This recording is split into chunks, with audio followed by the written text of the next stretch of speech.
أعوذ بالله من الشيطان الرجيم بسم الله الرحمن الرحيم رب زدني علما رب زدني علما رب زدني رب اشرح لي صدري ويسر لي أمري واحلل عقدة من লিসানি ইয়াফকাহু قولي। সবাই মনোযোগ দিবেন, কারণ আজকে এই সড়ক পরিবহন আইন একবারে রিভিশন দিয়ে ক্লাস শেষ করে দেব। আজকে সড়ক পরিবহন আইনে একবারে 4 ধারার কি আছে সেটার বিষয়বস্তু নিয়ে আলোচনা করে একবারে 66 ধারা থেকে শুরু করে যতগুলা শাস্তির ধারা আছে সেগুলা আলোচনা করে আজকে সড়ক পরিবহন আইন শেষ করবো ইনশাল্লাহ। আর আগামী কালকে থেকে শুরু করব শিশু আইন।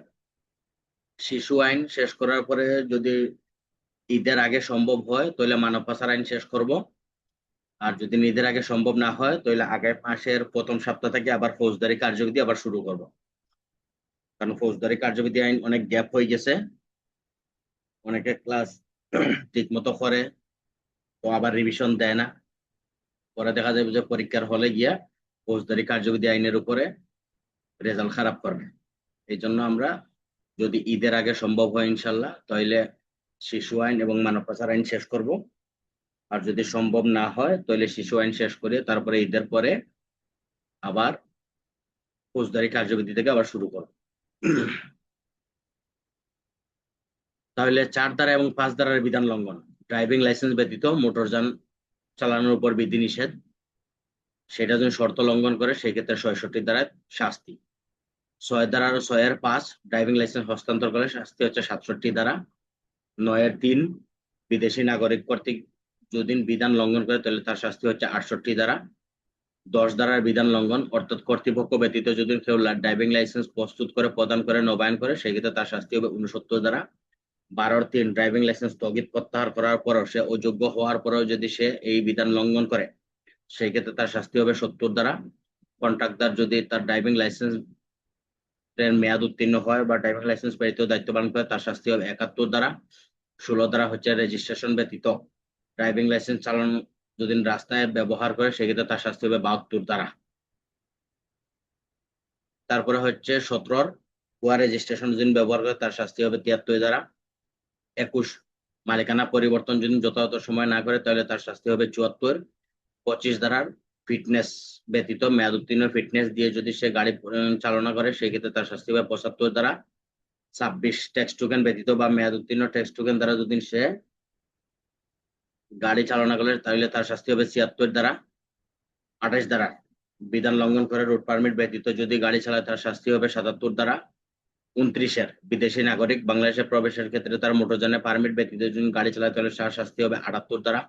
31 পারমিট বিহীন গাড়িগুলো যদি বাণিজ্যিকভাবে ব্যবহার করে তাহলে তার শাস্তি হবে 79 ধারা। 34 ধারা গণপরিবহনের চার্ট প্রদর্শন নির্ধারিত ভাড়া অতিরিক্ত ভাড়া দাবি করলে তার শাস্তি হবে 80 ধারা। তারপরে হচ্ছে 35 যে মিটারের ভাড়া যেগুলো আছে মিটারের চেয়ে বেশি যদি নেয় সেই ক্ষেত্রে তার শাস্তি হবে 81 ধারা। এবং 37 মহাসড়কের পাশে কোনো স্থাপনা নির্মাণ করলে তার শাস্তি হবে 82 ধারা। তারপরে হচ্ছে 38 বাস টার্মিনাল বা টার্মিনাল এলাকার ভিতরে যদি চাঁদাবাজি করে সেক্ষেত্রে তার শাস্তি হবে 83 ধারা। 40 ধারা কর্তৃপক্ষ কর্তৃক নির্ধারিত মোটরযানের কারিগরি নির্দেশ অমান্য করলে তার শাস্তি 84 ধারা। 42 ধারা ট্রাফিক সংকেত অমান্য করলে তার শাস্তি 85 ধারা। 43 অতিরিক্ত ওজন বহন করলে তার শাস্তি 86 ধারা। তারপরে হচ্ছে 44 মোটরযানের গতিসীমা নিয়ন্ত্রণ অর্থাৎ গতিসীমার চেয়ে অতিরিক্ত গতি গাড়ি চালালে তার শাস্তি হবে 87 ধারা। 45 গাড়িতে উচ্চ শব্দমাত্রা ব্যবহার করলে তার শাস্তি হবে 88 ধারা। বা পার্কিং হর্ন নিষিদ্ধ এলাকায় যদি সে হর্ন ব্যবহার করে সেই ক্ষেত্রে তার শাস্তি হবে 88 ধারা। 46 পরিবেশ দূষণকারী গাড়ি ঝুঁকিপূর্ণভাবে যদি ব্যবহার করে তার শাস্তি হবে 89 ধারা। তারপর হচ্ছে 47 মোটরযানে পার্কিং ব্যতীত যদি কোনো স্থানে নির্ধারিত স্থান ব্যতীত পার্কিং করে তার শাস্তি হবে 90 ধারা। 48 ধারার বিধান লঙ্ঘন করে যদি দ্রুত গতির মোটরযান অর্থাৎ আঞ্চলিক সড়কের বাস যদি মহাসড়কের গাড়িকে যদি পাস না দেয় সেক্ষেত্রে তার শাস্তি হবে 91 ধারা। সড়ক পরিবহন আইনের 49 ধারা মোটরযান চলাচলের উপর বিধিনিষেধ অর্থাৎ 49 ধারার যে বিধিনিষেধ গুলো আছে সেইগুলা যদি সে অমান্য করে তাহলে তার শাস্তি হবে 92 ধারা। তারপরে হচ্ছে 51 ধারা বিস্ফোরক বা দাহ্য পদার্থ যদি যথাযথ নিয়ম অনুসারে পরিবহন না করে সেই ক্ষেত্রে তার শাস্তি হবে 93 ধারা। 53 ধারা, মোটরযান মালিক প্রতিষ্ঠান আর্থিক সহায়তা তহবিলে যদি বাৎসরিক বা এককালীন চাঁদা প্রদান না করে সেই ক্ষেত্রে তার শাস্তি হবে 94 ধারা। 62 ধারা, সড়ক পরিবহনের যদি আঘাতের চিকিৎসার ব্যবস্থা না করে বা সংবাদ না দেয় সেক্ষেত্রে তার শাস্তি হবে 95 ধারা। 63 ধারা, মোটরযান ড্রাইভিং স্কুল কর্তৃপক্ষের অনুমতি ব্যতীত যদি স্থাপন করে তাহলে তার শাস্তি হবে 96 ধারা। তারপর হচ্ছে 64 ধারা, মোটরযান মেরামতের জন্য কলকারখানা স্থাপন পরিচালনা করা, যদি সে বিধিনিষেধ অমান্য করে তাহলে তার শাস্তি হবে 97 ধারা। তারপরে হচ্ছে 98 ধারা, ওভারলোডিং নিয়ন্ত্রণহীন ভাবে মোটরযান চালানোর ফলে যদি মানুষের জীবন বা সম্পত্তির ক্ষতি সাধন হয় সেক্ষেত্রে তার শাস্তি হবে 98। 99 হচ্ছে উক্ত অপরাধ, অর্থাৎ সড়ক পরিবহন আইনে কোনো অপরাধের জন্য যদি কেউ প্ররোচনা সহায়তা করে বা ষড়যন্ত্র করে সেই ক্ষেত্রে তার শাস্তি হবে 99 ধারা। 100 ধারা হচ্ছে সড়ক পরিবহন আইনে অপরাধের পুনরাবৃত্তি করা অর্থাৎ বর্ধিত দণ্ড যদি করে সেই ক্ষেত্রে তার শাস্তি হবে দ্বিগুণ। 101 ধারার শাস্তি হচ্ছে 116 ধারার বিধান লঙ্ঘন করে যদি পরিদর্শনে বাধা বা নির্দেশনা অমান্য করে সেক্ষেত্রে তার শাস্তি হবে 101। সড়ক পরিবহন আইনের 118 ধারার বিধান লঙ্ঘন করে যদি আদেশ পালন বা তথ্য প্রদানে যদি অনীহা প্রকাশ করে বা বাধা সৃষ্টি করে তাহলে শাস্তি হবে সড়ক পরিবহন আইন 102। 119 ধারার বিধান লঙ্ঘন করলে আক্রমণাত্মক অর্থাৎ প্যাসেঞ্জার ড্রাইভার বা তার স্টাফের প্রতি বা ড্রাইভার স্টাফ তার প্যাসেঞ্জারের প্রতি যদি আক্রমণাত্মক আচরণ করে তাহলে তার শাস্তি হবে সড়ক পরিবহন আইনের 103 ধারা। তারপর হচ্ছে সড়ক পরিবহন আইনের 124 ধারা,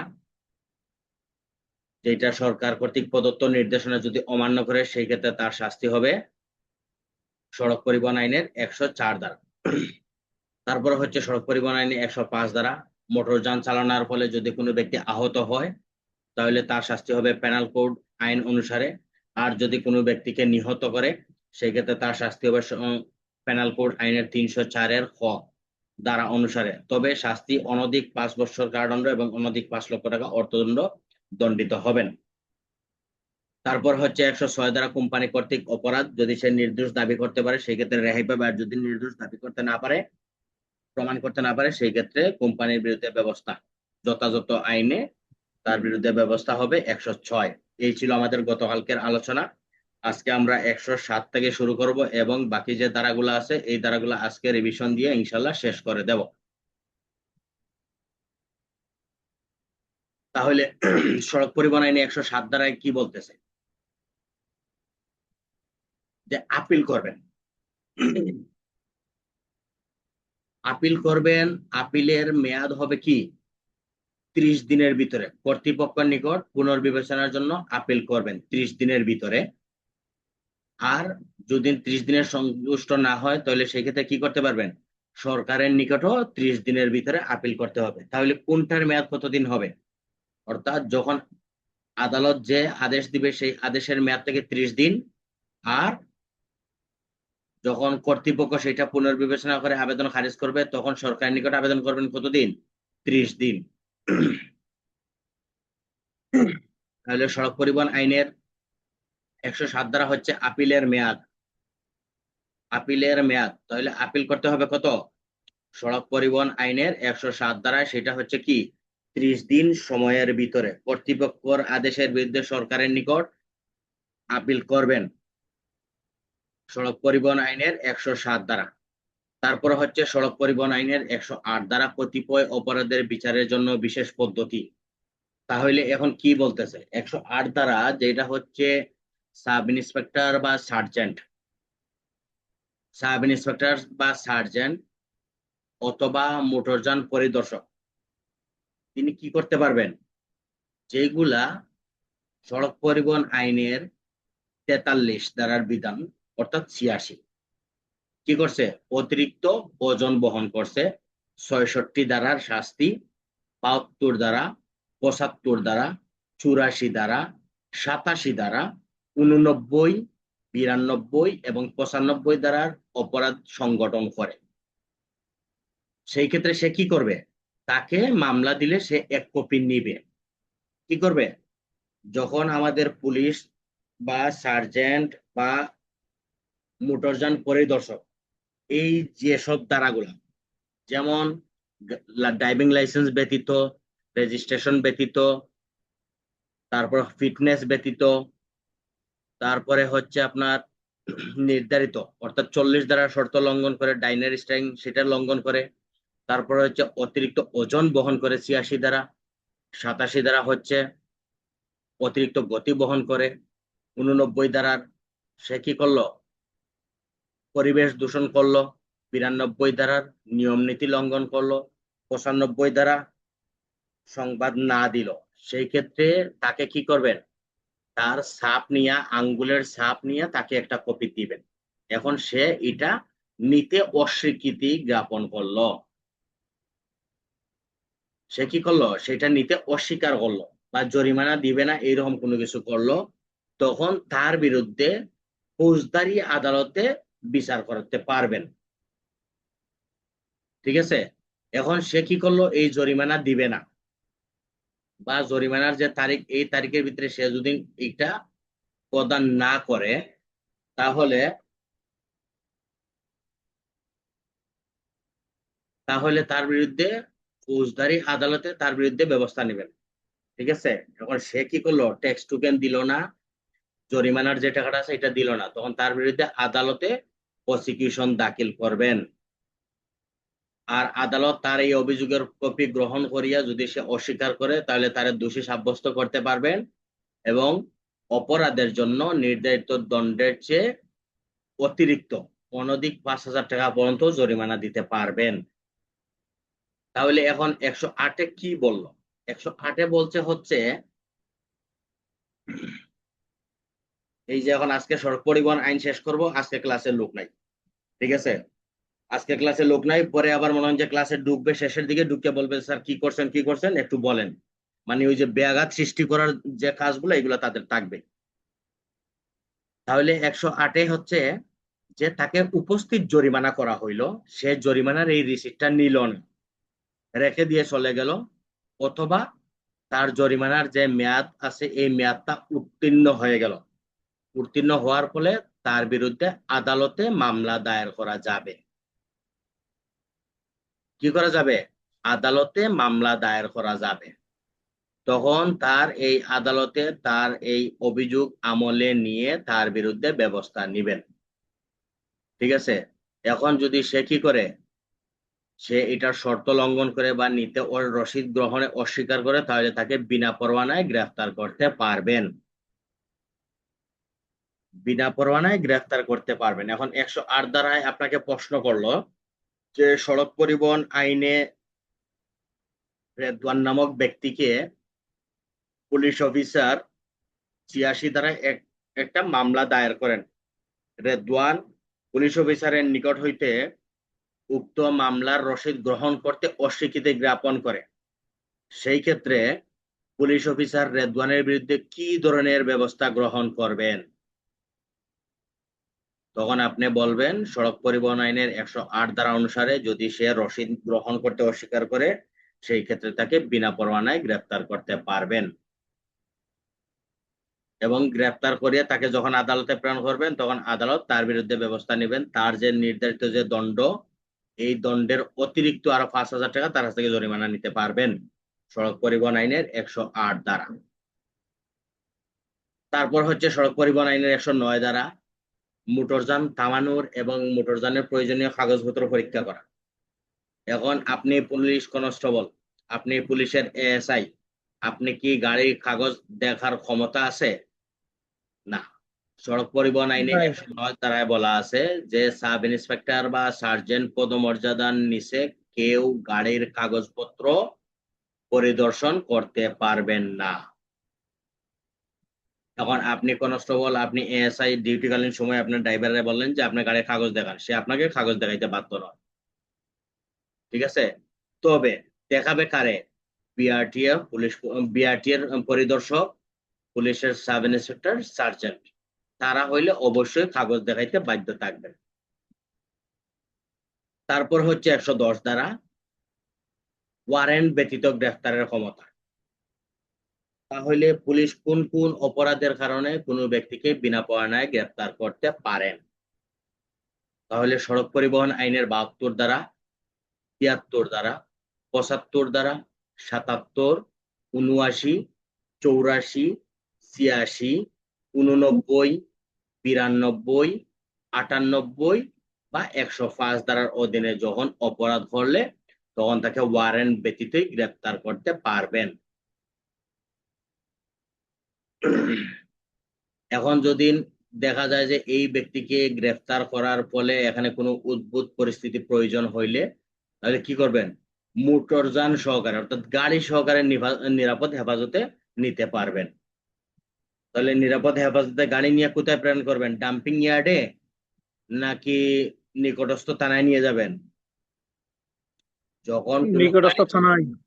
কোনো গাড়ির আটকের প্রয়োজন হয় তখন সেটা নিকটস্থ থানায় নিয়ে যাবেন। আর যদি সম্ভব হয় তাহলে সেটা কি করবেন?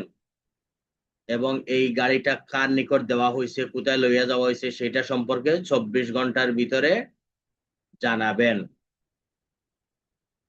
এখন মনে করেন যে গাড়িটা রেকার করা হয়েছে তাহলে গাড়িটা এখন কোন জায়গায় রাখা হয়েছে এটা মালিককে জানাইতে হবে না? 24 ঘন্টার ভিতরে মালিককে জানাবেন যে এই গাড়িটা আপনার অমুক জায়গার মধ্যে আছে। তাহলে 108 দ্বারা হচ্ছে যখন কোনো মোটরযানের আদেশ বা সার্জেন্ট সাব ইন্সপেক্টরের দেওয়া রসিদ সে নিতে অস্বীকৃতি জ্ঞাপন করে তখন তার বিরুদ্ধে ফৌজদারি আদালতে মামলা করা যাবে এবং তাকে বিনা পরোয়ানায় গ্রেপ্তার করা যাবে। সে যদি জরিমানার টাকা দিতে সময় ক্ষেপণ করে সেক্ষেত্রে তার বিরুদ্ধে আদালতে প্রতিবেদন দাখিল করে তার বিরুদ্ধে ব্যবস্থা নিতে পারবেন। 8, 9 হচ্ছে তল্লাশি। গাড়ি সাব ইন্সপেক্টর, সার্জেন্ট বা পুলিশ পরিদর্শক এর নিচে কেউ গাড়ির কাগজপত্র তল্লাশি করতে পারবেন না। আর যদি পুলিশের সাব ইন্সপেক্টর, সার্জেন্ট বা পরিদর্শক, মোটরযান পরিদর্শক চায় সেই ক্ষেত্রে গাড়ির কাগজ দেখাইতে বাধ্য থাকবেন। 109। 110 হচ্ছে বিনা পরোয়ানায় গ্রেপ্তার করতে পারবেন। কোন কোন ধারাগুলো মনে রাখবেন? 72, 73, 75, 77, 79, 84, 86, 89, 92, 1, 98 বা 105 ধারার অধীনে যদি সে কোনো অপরাধ করে সেই ক্ষেত্রে তাকে বিনা পরোয়ানায় গ্রেপ্তার করতে পারবেন। এবং যদি গাড়ির প্রয়োজন হয় তাহলে গাড়িও কি করতে পারবেন? আটক করিয়া থানায় নিয়ে যাইতে পারবেন। আর মালিককে 24 ঘন্টার ভিতরে জানাই দিবেন যে তার গাড়ি কোন স্থানে আছে। তারপর হচ্ছে সড়ক পরিবহন আইনের 111 ধারা, পুলিশ অফিসার গাড়ির কাগজপত্র আটক করা। তাহলে যে ক্ষেত্রে 110-এ কি করলো? গাড়ি আটক করলো। এখন 111-তে বলতেছে কি? কাগজপত্র আটক করতে পারবেন সার্জেন্ট, সাব ইন্সপেক্টর বা মোটরযান পরিদর্শক, তারা যদি যুক্তিসঙ্গত কারণ হয় বা দেখা যদি যায় যে এই যে কাগজপত্রগুলা সে কি করছে, রেজিস্ট্রেশন, পারমিট, ফিটনেস, এইগুলা সে জালিয়াতি করছে, মিথ্যা প্রস্তুত করছে, সেই ক্ষেত্রে তার এই গাড়ির কাগজপত্রগুলা আটক করতে পারবেন। তাহলে 110-এ কি করলো? গাড়ি আটক করলো। 111-তে হচ্ছে কাগজপত্র যদি ভুয়া বা জালিয়াতি করে সেই ক্ষেত্রে তার গাড়ির কাগজপত্র গুলাও আটক করতে পারবেন। এবং সে যদি কি করে, যুক্তিসঙ্গত কারণ ছাড়া চালক, কন্ট্রাক্টর বা দায়িত্ব পালন করে যদি পলায়ন করে সেই ক্ষেত্রে সমন দিয়া তাদেরকে হাজির করার জন্য আদেশ দিতে পারবেন। ঠিক আছে, সেক্ষেত্রে তাদের সমন দিয়েও কি করা যাবে? হাজির করতে পারবেন। তারপরে লাইসেন্সের আটককারী পুলিশ অফিসার, মোটরযান পরিদর্শক লাইসেন্স সমর্পণকারী ব্যক্তিকে একটি সাময়িক প্রাপ্তি স্বীকার দিবেন। যেটা হচ্ছে যখন আমরা কোনো গাড়ির কাগজপত্র আটক করি তখন তার নিকট থেকে আমরা একটা রসিদ দেই যে আপনার নিকট হইতে এই কাগজটা জমা আছে। তখন সে কি করতে পারবে? এটা দিয়ে সে তার দায়িত্ব পালন করতে পারবে। ড্রাইভার হইলে ড্রাইভার, কন্ট্রাক্টর হইলে কন্ট্রাক্টর, এই রসিদ দিয়ে সে তার দায়িত্ব পালন করতে পারবে।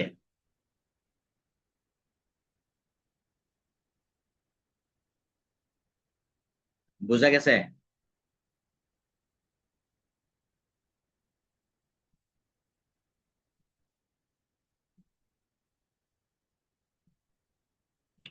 তারপরে হচ্ছে 112 ধারা। 112 ধারা আমরা কোন ধারার সাথে পড়ছি?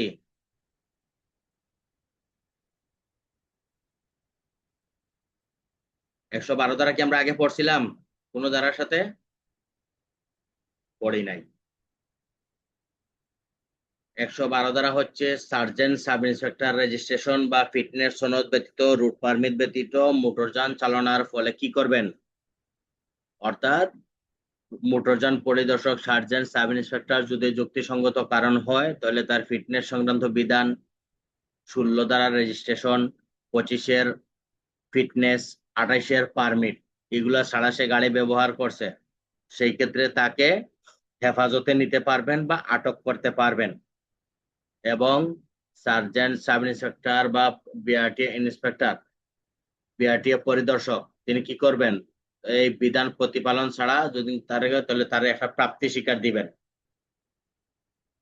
তার গাড়ি হেফাজতেও নিতে পারবেন এবং তাকে প্রাপ্তি স্বীকার দিবেন। কি জন্য?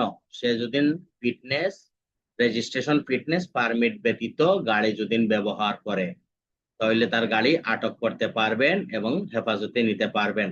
আর যখন এগুলো হেফাজতে নিবেন তখন তাকে একটা প্রাপ্তি স্বীকার দিবেন সড়ক পরিবহন আইনের 112 দ্বারা। তাহলে আমরা কয় ক্ষেত্রে গাড়ির আটক পাইলাম? 110-এও আটক পাইলাম, 112-তেও আটক পাইলাম। কি? গাড়ি আটক যদি রেজিস্ট্রেশন ফিটনেস না থাকে। আর কাগজপত্র আটক কত?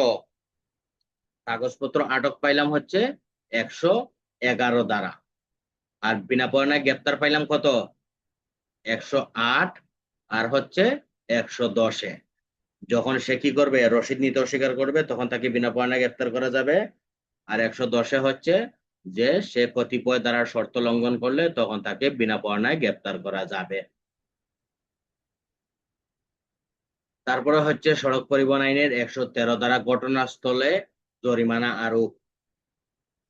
ঘটনাস্থলে জরিমানা আরোপ কোন কোন ধারার? ওই যে আমরা যেগুলা পড়ছিলাম, 43, 66, 72, 75, 84, 86, 87, 89, 92, 95, এই ধারাগুলার যদি অপরাধ করে তাহলে ঘটনাস্থলে তার কাছ থেকে জরিমানা নিতে পারবেন। এবং এই জরিমানাটা তারে লিপিবদ্ধ করিয়া দিবেন এবং অভিযুক্ত ব্যক্তির নির্ধারিত পদ্ধতিতে জরিমানা প্রদান করার জন্য কর্মচারীর নিকট প্রাপ্তি স্বীকার গ্রহণ করবেন, যে আপনি এই নেন, আপনার কাছ থেকে এত টাকা জরিমানা নেওয়া হইলো। যেটা আগে উপস্থিত করা হইতো, এখন বর্তমানে সেটা উপস্থিত করার কোনো সুযোগ নাই, এগুলো এখন ব্যাংকের মাধ্যমে চালান আকারে সেটা দিতে হয়। তাহলে এখন যদি আপনাকে প্রশ্ন করে যে মোটরযান পরিচালনার জরিমানা দণ্ড ব্যক্তিকে তাৎক্ষণিক জরিমানার অর্থ প্রদানের বিধান কি, তাহলে সড়ক পরিবহন আইনের 113 দ্বারা হচ্ছে তাৎক্ষণিক বা উপস্থিত তার নিকট থেকে জরিমানা আরোপ করা যাবে এবং এই জরিমানা আরোপের জন্য তাকে নির্ধারিত ফরমে প্রাপ্তি স্বীকার গ্রহণ করতে হবে। আর মোটরযান অপরাধ সংগঠনে ব্যবহৃত থানার ভারপ্রাপ্ত অফিসারের নিকট প্রেরণ করবেন, তার হেফাজতে রাখবেন। উনি জরিমানা পরিশোধ করলে তখন তার মোটরযানটা ছেড়ে দিবেন। সে কি করলো, তাৎক্ষণিকভাবে টাকা পয়সা দিতে পারলো না, তখন থানায় প্রেরণ করে দিবেন। ভারপ্রাপ্ত কর্মকর্তা তার জরিমানার টাকা রাখিয়ে দিয়া তারপরে তার গাড়ি তাকে ফেরত দিয়ে দিবেন সড়ক পরিবহন আইনের 113 দ্বারা। তারপর হচ্ছে সড়ক পরিবহন আইনের 114 দ্বারা অপরাধের তদন্ত বিচার। সড়ক পরিবহন আইনের তদন্ত বিচার হবে ফৌজদারি কার্যবিধি অনুসারে এবং মোবাইল কোড আইন 2009 অনুসারে। ফৌজদারি কার্যবিধি 1898 অনুসারে মোটরযান অপরাধের তদন্ত বিচার হবে এবং মোবাইল কোড আইনে নির্বাহী ম্যাজিস্ট্রেট কর্তৃক কি করবে, তাৎক্ষণিকভাবে তাকে জরিমানা আরোপ করেও সেটার বিচার করা যাবে। 114, 115 দ্বারা হচ্ছে মোটরযান আটক এবং বিলিবন্তজ। মোটরযান কে কে আটক করতে পারবেন? পুলিশের সাব ইন্সপেক্টর, সার্জেন্ট বা টিআই। তারপরে হচ্ছে বিআরটিএ পরিদর্শক, তারা কি করতে পারবেন? আইন অনুযায়ী তারা ব্যবস্থা গ্রহণ করতে পারবেন। নির্বাহী ম্যাজিস্ট্রেট, পুলিশের ইন্সপেক্টর, সার্জেন্ট, তারা ডাম্পিং ইয়ার্ডে প্রেরণ করতে পারবেন। ডাম্পিং ইয়ার্ডে প্রেরণ করবেন নির্বাহী ম্যাজিস্ট্রেট, পুলিশের ইন্সপেক্টর বা সার্জেন্ট বা টিআই, প্রথম মর্যাদার অফিসার ডাম্পিং ইয়ার্ডে প্রেরণ করতে পারবেন। ডাম্পিং ইয়ার্ডে যখন প্রেরণ করা হবে তখন এটা মুক্তির জন্য মোটরযান মালিক মোবাইল কোর্টের ক্ষেত্রে 2 মাসের মধ্যে ম্যাজিস্ট্রেট বা আদালতের নিকট বা পুলিশ সুপার বা পুলিশ কমিশনারের নিকট আবেদন করতে হবে এবং আদালত সরকারি দলিল বিস্তারিত পর্যালোচনা শুনানি করিয়া নিষ্পত্তির আদেশ দিবেন। তাহলে যে ডাম্পিং ইয়ার্ডে যে গাড়িগুলা প্রেরণ করা হয় এটা ছুটানোর জন্য বা মুক্তির জন্য কতদিন সময়ের ভিতরে আদালতে আবেদন করতে হয়? 2 মাসের ভিতরে। যদি মোবাইল কোর্টের ক্ষেত্রে ধরে সেই ক্ষেত্রে ম্যাজিস্ট্রেটের নিকট বা আদালতে 2 মাসের ভিতরে, পুলিশ সুপার পুলিশ কমিশনারের নিকট হইল কি 2 মাসের ভিতরে সেটার জন্য আবেদন করতে হবে।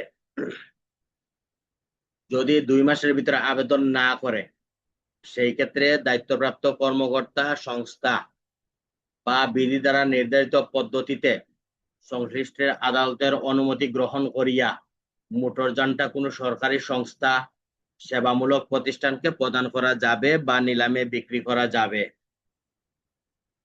ডাম্পিং ইয়ার্ডে রক্ষিত গাড়ি কি সেবামূলক প্রতিষ্ঠানে ব্যবহার করা যায়? ডাম্পিং ইয়ার্ডে যায়। যায়। কত ধারায় যায়? 115 উপধারায়। হ্যাঁ, সড়ক পরিবহন আইনের 115 ধারা। 4টা যদি একান্তই বলতে না পারেন তাহলে অথচ সড়ক পরিবহন আইনের 115 ধারা মোতাবেক ডাম্পিং ইয়ার্ডে রক্ষিত গাড়ি যদি 2 মাসের ভিতরে সে না নেয় সেই ক্ষেত্রে এটা নিলামে বিক্রি করা যাবে বা কোনো সরকারি সংস্থা বা প্রতিষ্ঠানকেও সেটা ব্যবহারের জন্য অনুমতি দেওয়া যাবে। 115। তাহলে আমরা 116 পড়লাম হচ্ছে 101 ধারা পরিদর্শনের এখতিয়ার। কোনো ক্ষমতাপ্রাপ্ত কর্মচারী বা মোটরযান পরিদর্শক যদি কোনো কিছু পরিদর্শন করতে চান তাহলে সেটা করতে পারবেন, যদি করতে না দেয় তাহলে তার শাস্তি হবে কি সড়ক পরিবহন আইনের 101 ধারায়। 117 ফৌজদারি কার্যবিধি আইনের, এটা হচ্ছে আমলযোগ্যতা জামিনযোগ্যতা।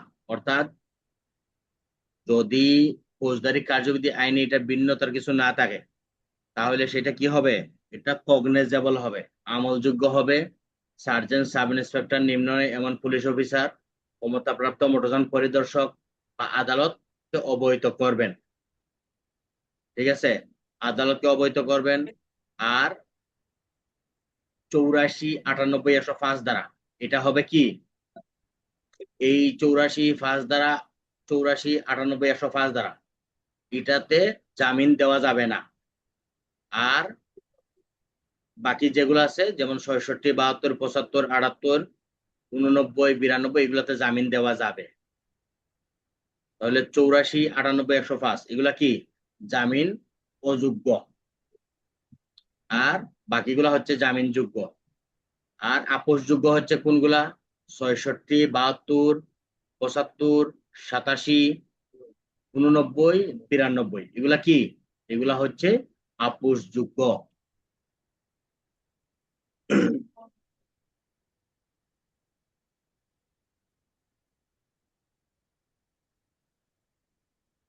এখন যদি আপোষযোগ্য এগুলা আপোষ মীমাংসা কে করবেন?